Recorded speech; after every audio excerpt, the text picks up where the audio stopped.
Hello again, I'm William Stewart, co-founder of Teleos. Welcome back to this verse-by-verse study on the book of Ephesians. We're in chapter 2 in a very interesting section regarding Israel and the Gentiles and how God dealt with them separately in the Old Testament, but now how that has changed in the New Testament. So we talked about in verse 10 last time how the Jews had the rite of circumcision, otherwise the sign of God, of their covenant to them, that where the Gentiles did not.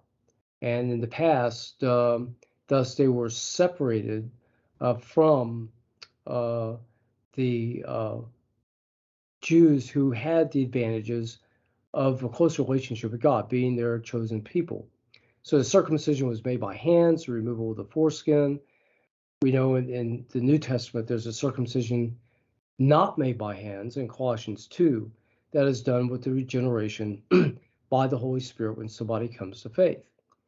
So in verse 12, where we are this time, Paul gives a little bit more of explanation of the advantages that the Jews had in the Old Testament. So the Gentiles at that time were without Christ. So how does that mean? Because Christ had not come yet in the Old Testament. Well, that could be taken in several ways. There were appearances of what were thought were Christ, 18 appearances of that angel of Jehovah in the Old Testament.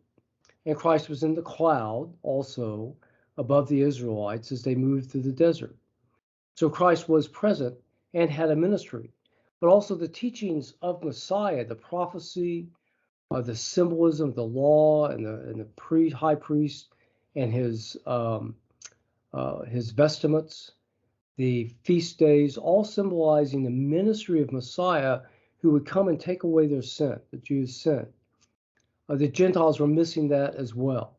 So all that good information, they were a part where the Jews had that and that advantage.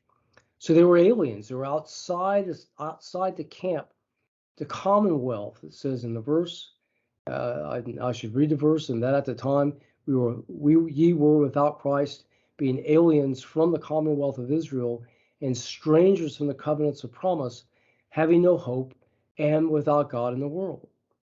So being aliens, they were outside the commonwealth. The word in there in Greek is really where we get the word politics in English now, politia, and the covenants.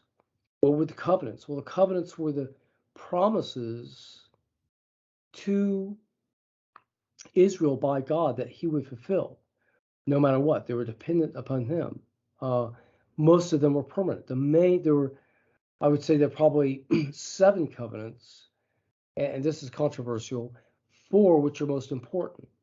The primary covenant is the covenant to Abraham, which promised salvation through Messiah to the whole world, that he would be a father of a great nation, meaning Israel, and then the promise of a son, Isaac, which I think was a sign that Abraham received in his lifetime, a sign that God would fulfill the other 2, that he would bring Messiah, a blessing to all people, and he would be a father of a great nation. So follow along from this is the covenant to Moses, the Mosaic covenant, which is a temporary covenant until Christ came. The law was discontinued when Christ came, Romans 10:4. And then the Davidic covenant, the covenant with David that he would have a permanent throne and it would be inhabited permanently. And this person would be Messiah, 2 Samuel 7:14, and the surrounding verses. Last covenant is the new covenant, which is basically when Christ reigns. And that's also a permanent covenant along with the Davidic covenant.